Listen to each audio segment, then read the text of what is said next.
Okie doke, guys. So I am trying to record just a few quick videos on how to solve systems of equations.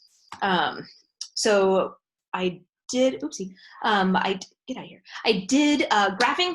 Now we are on to solving systems of equations with substitution. So we're going to solve this system right here using substitution. Remember, substitution just means I'm plugging one thing in to represent something else, right? So I have these two equations, and it says negative 3x minus 3y equals 15. And it also says y equals x minus 7. So here's what I can do.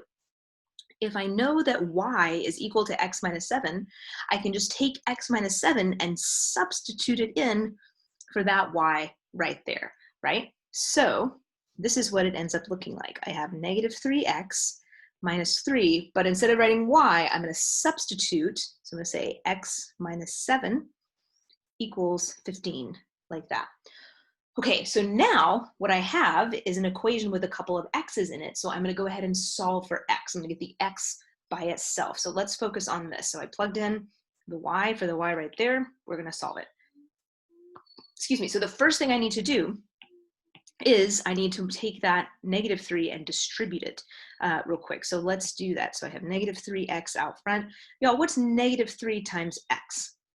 That is negative 3x. And what's negative 3 times negative 7? Be careful with those signs. Negative times a negative. What does that get me? It gets me a positive. 3 times 7 is 21. And that equals 15. Okay, now we have some like terms right here, so we can combine those like terms. I have negative 3x, and I have 3 more negative x's. So how many negative x's do I have all together? That is going to be negative 6x plus 21 equals 15. Okay, remember, I'm trying to get the x by itself. I'm trying to isolate the x. So the way that we isolate variables, the way that we solve equations, is we take our order of operations, or PEMDAS, parentheses, exponents, multiplication, division, addition, and subtraction, and we go backwards, right?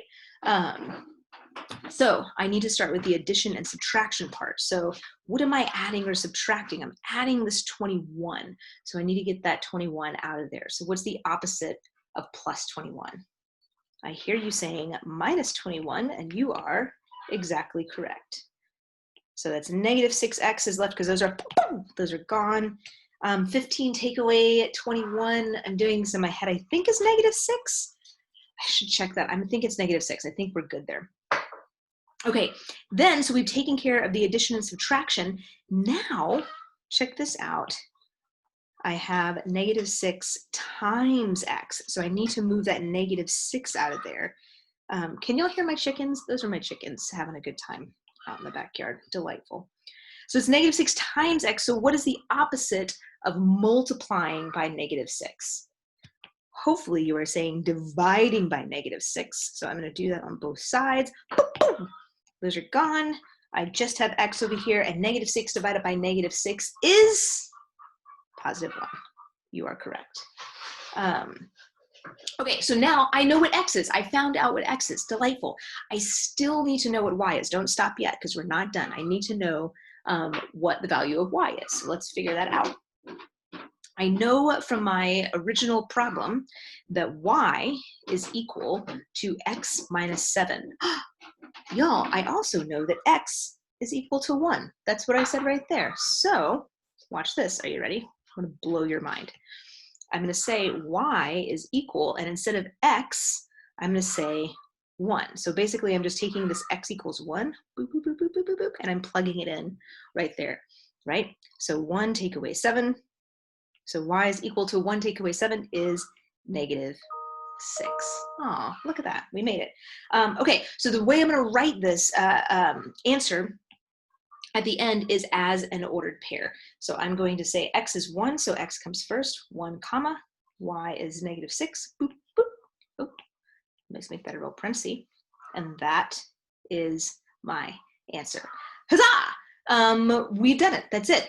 That's how that is substitution. Denso, take one, plug it in for the other one, solve it, go. Okay.